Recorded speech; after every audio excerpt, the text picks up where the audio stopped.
number 3. So let's assume you're already at one of these things that you should go to, and you don't have, greasy chicken fingers and you're not lying on the ground drunk. How do you actually go about making a connection with some of these people? Well, here's one of the things that I think is super important and makes your life a lot easier if you can pull it off. And it's quite simple, and that is take a wingman, okay, or wingwoman, if as the case may be. So take someone with you so you're not the person standing there like, a rabbit in the headlights, just not knowing what to do. Okay, so you've already got a little bit of energy around you because you're with somebody else. Now, that person doesn't have to be someone who wants to get into the same industry as you. In fact, even better if they don't, because then they won't end up getting the job that you want. But they do have to be someone that you can interact with, and that also makes it easier to interact with other people when you're already with someone. You don't look quite so desperate, right?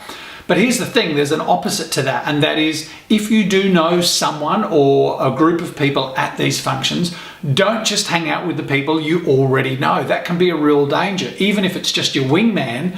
If you're a little bit shy or a little bit reserved or a little bit reluctant to go up and meet someone, you can end up taking someone and then just talking to them all night. And of course, that completely defeats the purpose. You could do that, in your own home. You don't have to go somewhere else to talk to your own friend or friends. Okay, so you've got to make an effort to go outside of your own social group or person.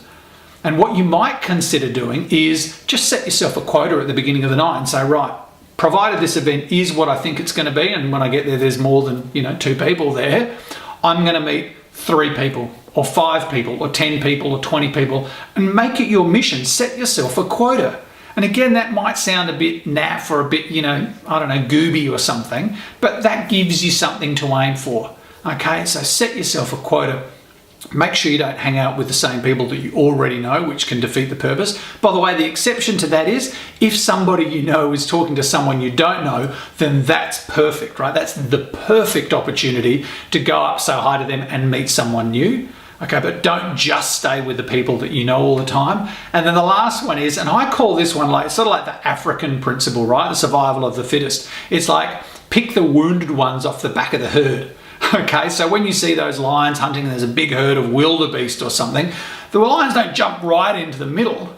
Right, what do? They wait for one of them to fall back, or a baby one or a wounded one or something that's a little bit separated, and they go for that one. And that's another tip on how you can build your own connections, right? It's a terrible way of describing it, but hopefully it's vaguely humorous. And so what you do is you find someone else who might just be a 1 person or a 2 people or something like that, where they might be just as grateful for the company as you and just as grateful for them to meet you.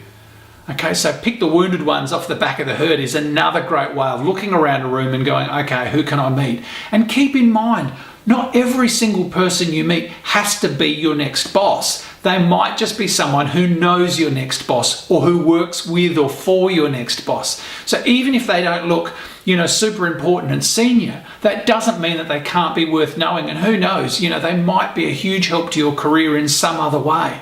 And I don't want to sound, this is going to come up a few times through these tips, I don't mean for this to sound mercenary. Okay, this isn't, about this sort of ruthless, I'm just going to go and meet people to see what they can do for me. In fact, I'm going to talk about that in one of the next tips. But it is about being open to building your connections as much as possible, because you genuinely never know where your next opportunity is going to come from. And sometimes it comes from the most unlikely of places. So take a wingman, don't just stay with them, set a quota and maybe pick a wounded one off the back of the pack to make sure that that's a way that you can meet someone in the easiest, least threatening way possible. There you go, that was number 3.